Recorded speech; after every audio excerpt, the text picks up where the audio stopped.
American YouTuber who's been engaging in outrageous acts such as insulting the Statue of Peace and causing disturbances in convenience stores, recently went viral online and sparked the outrage in South Korea. Ramzi Khalid Ismail, aka Johnny Somali, and his Discord goons have created a hit list ahead of his trial coming up in just a few weeks.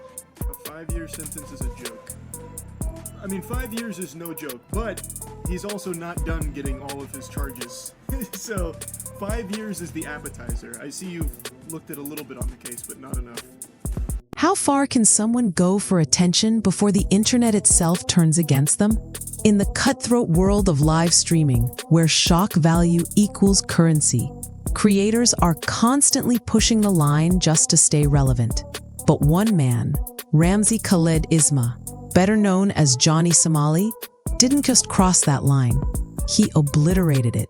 His name became synonymous with chaos, disrespect, and destruction.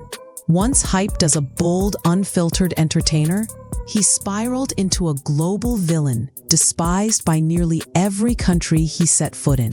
What started as risky comedy became a series of scandals that left him banned, beaten, and now facing what could be the harshest prison sentence ever handed to a streamer. His story isn't just about one person's downfall. It's a mirror held up to the dark side of internet culture, where the hunger for attention turns toxic. And the deeper you dive, the uglier it gets. Wasn't playing video games or chatting casually. He was outside, roaming streets with a camera, baiting strangers into conflict. These IRL streams were raw, unfiltered, and fueled by his "I answer to no one" attitude. The formula was simple: provoke, insult, and push reactions to the extreme. And audiences couldn't look away.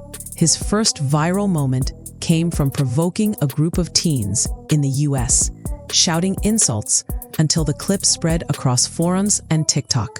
Overnight, he had an identity: the chaotic provocateur. By 2023, he had gained around 50,000 followers on Twitch and millions of viral clip views. But beneath that growth was a dangerous addiction. His audience didn't just enjoy the antics, they demanded escalation. The more outrageous he got, the louder the cheers. And like any addict chasing a high, Johnny couldn't stop. His career path was no longer about creativity. It was about feeding chaos. When Johnny landed in Japan in 2023, his formula met its deadliest test. Japan is a nation rooted in deep cultural respect, where public order and politeness are sacred. But to Johnny, that only made it the perfect stage. His most infamous act came when, visibly intoxicated on a Tokyo subway, he shouted, "Hiroshima, Nagasaki, we destroy it," in a mocking accent, turning one of Japan's greatest national tragedies into a punchline. For locals, this wasn't just offensive. It was an attack on their national memory. Public outrage exploded. Newspapers labeled him a history offender. TV programs debated his antics, and citizens demanded his deportation. Instead of apologizing sincerely, Johnny doubled down, tearing a Japanese flag on stream and mocking the country with racial slurs. He wasn't just a rude foreigner. He was a symbol of disrespect. The result? A 5-year entry ban from Japan, permanent Twitch suspension, and a permanent stain on his name. But instead of pulling back, Johnny saw the outrage as fuel. To him, hatred meant attention, and attention meant money. If Japan thought it had seen the worst, Israel soon discovered otherwise. In early 2024, Johnny Somali arrived in Jerusalem and targeted one of the holiest sites in Judaism, the Western Wall. He plastered an image of Harvey Weinstein, a disgraced criminal, onto the wall while mocking worshippers in a live stream. The stunt was so brazen, it sparked outrage both locally and internationally. But Johnny didn't stop there. In Tel Aviv, during an anti-government protest, he harassed a female police officer on stream, calling her vulgar names and making lewd comments while thousands watched. Clips spread quickly, sparking furious debates online about why platforms continued to host him. Israeli police detained him briefly, and Kik issued a temporary ban after users accused him of promoting harassment and violent behavior. But Johnny wasn't fazed. In his eyes, every arrest, every scandal was just another clip, another chance to trend.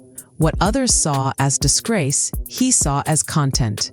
And once again, the cycle of provocation and backlash spun faster. By late 2024, Johnny Somali set his sights on South Korea. But here, his antics reached their absolute peak of disgrace. He mocked Korea's painful wartime history by kissing the Comfort Woman statue, a sacred symbol of victims of Japanese war crimes, and then handing out photos of himself doing it. Outrage wasn't just online. Crowds confronted him in the streets, and at one point, a man physically attacked him live on camera.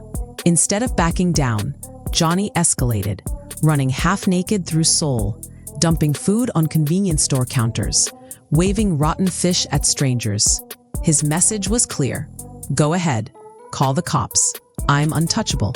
But South Korea didn't play games. Lawmakers openly discussed new laws to deal with disruptors like him, and the courts charged him with multiple crimes. Unlike Japan or Israel, this time the punishment stuck. Facing a possible 46-year prison sentence, the longest ever given to a streamer, Johnny had finally gone too far. What he thought was content became evidence, and his digital chaos transformed into real-world consequences. Johnny's trial in South Korea marks the official collapse of his career. No longer a free provocateur, he became a defendant, staring down decades behind bars. His apology to the Korean public: I didn't know the statue's significance. I was just creating content, fell flat. People had heard it before in Japan, in Israel, and everywhere else he'd left damage behind. To them, it wasn't an apology, it was another performance. With Twitch and Kik banning him permanently, Rumble cutting ties, and governments labeling him a dangerous foreigner, his digital empire turned to dust. For the first time, Johnny couldn't just hit go live to escape consequences. The very platforms that made him famous had abandoned him, and the nations he mocked united against him. From viral star to global pariah, his rise and fall took less than 4 years. And with the weight of a nearly half-century sentence hanging over him, Johnny Somali's reign of chaos ended not with a bang, but with a gavel. What drove Johnny Somali to this point? The answer lies in a dangerous cycle familiar to many creators. At first, shock value earns attention, but soon the audience adapts. They need bigger shocks, bigger scandals. That tolerance effect meant Johnny had to escalate from harmless pranks to outright hate, harassment, and cultural insults just to keep people watching. And behind it all was a man with no support system, no family to ground him, no mentors to guide him, no management team to enforce boundaries. He admitted on stream, "I don't care, I have no morals, I'm numb." It sounded like defiance, but really, it was desperation. Proof of someone hollowed out by the addiction to fame. The tragic irony is that what made him popular destroyed him. The same crowd that once cheered his chaos was now watching his downfall with equal fascination. In chasing relevance, Johnny lost his freedom, his reputation, and even his sense of self. Johnny Somali's downfall isn't just about one streamer. It's a warning for the entire digital generation. Social media thrives on shock value, rewarding the most extreme voices while ignoring the real-world consequences.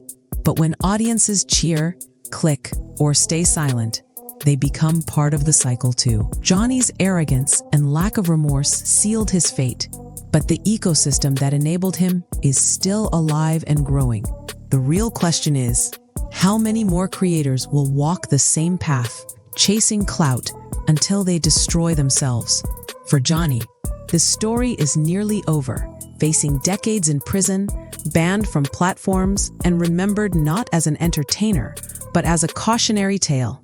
But for us, the viewers, the lesson is just beginning.